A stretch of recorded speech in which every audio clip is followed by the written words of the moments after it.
ఈ CC footage చూడండి sir. CC ఫుటేజ్లో power cut అవ్వడం వంటివి ఏమీ లేకుండా రన్నింగ్లోనే ఉంది సార్.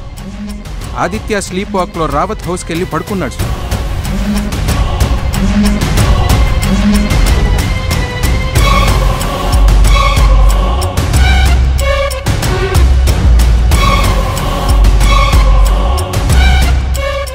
పడుకున్న 2 minutes తర్వాత రావత్ని ఎవరో కత్తితో పొడిచి ఒక ఫోర్స్తో హాల్లో వచ్చి పడేలా చేశారు సార్.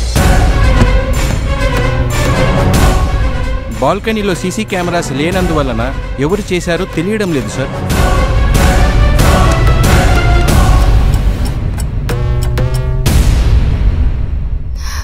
Aditya, thank God.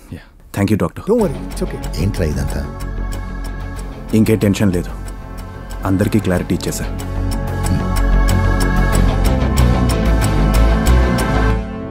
ఈ ఫింగర్ ప్రింట్స్, ఈ సీసీ ఫుటేజ్ వల్ల ఏమీ యూస్ లేదు, అన్నీ క్లియర్గా ఉన్నాయి. ఆదిత్య చేశాడని ప్రూవ్ చేయడానికి మన దగ్గర ఏ ఒక్క చిన్న ఎవిడెన్స్ కూడా లేవు. అలాగే ఈ 3 కేసులకు సంబంధించిన ఏ ఒక్క చిన్న ఎవిడెన్స్ కూడా క్లియర్గా లేవు సార్. సార్, నేను ఆదిత్య. ఆదిత్య చెప్పు. నాకు తెలియని నా వీక్నెస్ వల్ల నేను ఒక ప్రాబ్లంలో పడ్డా. ఇప్పుడు మీ హెల్ప్ కావాలి. Sure, definitely. రేపు మార్నింగ్ 7 o'clockకి మీరు రావత్ గెస్ట్ హౌస్కి వచ్చి మీరే పోలీసులకి నాకు స్లీప్ వాక్ డిసార్డర్ ఉందని చెప్పండి, విత్ ఎవిడెన్స్తో. షూర్ ఆదిత్య. హలో ఆదిత్య. రేపు మార్నింగ్ 7 గంటలకి మనకి ఫేవర్గా ఉన్న లాయర్ని విత్ బెయిల్తో మ్యాటర్ క్లియర్గా చెప్పి రావత్ గెస్ట్ హౌస్కి తీసుకొచ్చాయి.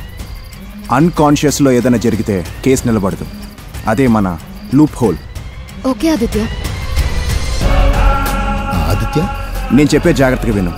రేపు మార్నింగ్ 7 గంటలకి ఆదిత్య రావత్ గెస్ట్ హౌస్లో ఉన్నాడని నువ్వే ఎస్ఐ విహాన్ వర్మకి ఇన్ఫార్మ్ చేయి. ఎందుకురా?